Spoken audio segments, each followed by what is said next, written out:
can we just say what this is now? There is a purge going on at the BBC of old white men. Well, it's bizarre, really, isn't it? Because in the last analysis of their audience, and by the way, this comes from Tim Davie himself, the Director General of the BBC, the average viewer's age, BBC One and BBC Two, is 61. And I imagine it's actually higher than that. The other analysis is that 30% of the 18 to 30s, which is the thing, this is the new golden we must have, right, never, ever watch the BBC. Yeah. And nor do they watch any form of network. As you well know yourself, it's probably YouTube, or it's Netflix, or it's TikTok, it's something. They don't know what to do. So what they do is they get hold of people like Lawrenson. I find it bizarre that I happen to be defending a Liverpool player, but there we are. Put that to one side for one minute and say, boom, you're gone. Why? I have no idea.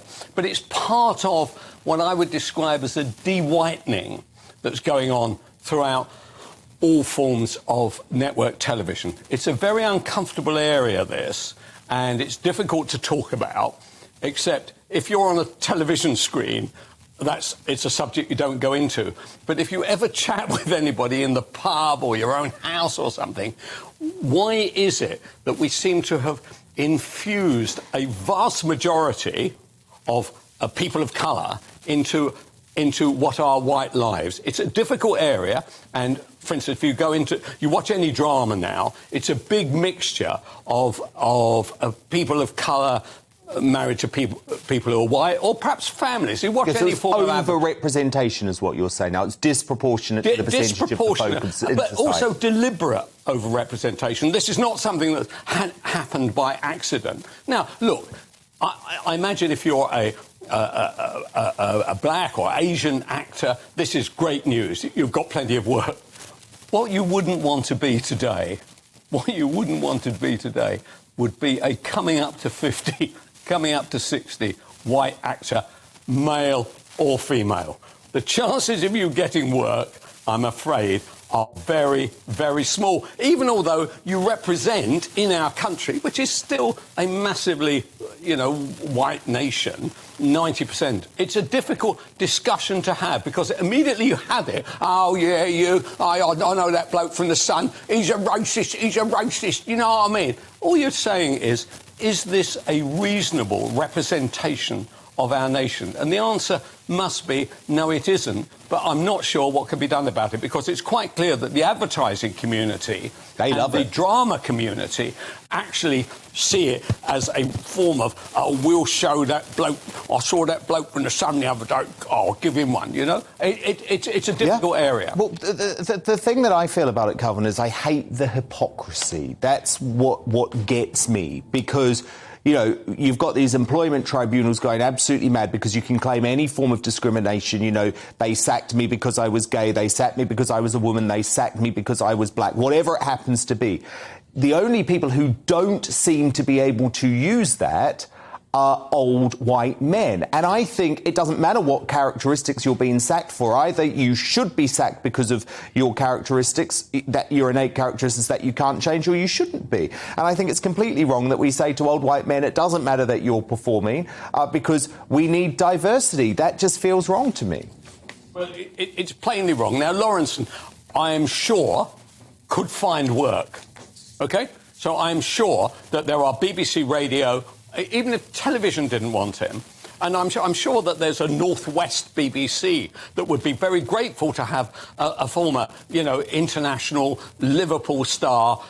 Why can't they find him extra work? What is it? Is it genuinely because he is white and he's getting on a bit? We saw this. You take Trevor McDonald. Trevor McDonald continued until he was damn near 70. Why? Is there an issue about saying, I tell you what, we've got to clear white people out of network television? It's a very, very odd kind of debate to be having. And thank God that GB News exists, because at least the debate can be had. Well, I think Sue Barker, she blew the whistle the other day, didn't she? And, of course, she called the BBC out. She wasn't going to put up and go with their propaganda. And I think, actually, Kelvin, maybe this is all we can hope for now. And this is why I'm so delighted that Mark is actually going to be here tomorrow, because these stars need to start calling it out. If they are told, like Paul O'Grady the other day, he said he was too old. I mean, he's gay, but apparently that doesn't matter anymore if you're at the BBC, because he was old and white. He was out. Yes. So one of the other issues that you face within television is that the presenters have been around for a long time. So they're 60s, we'll say, which actually I'd love to be 60, but in their 60s. The producers are in their 30s, we'll say.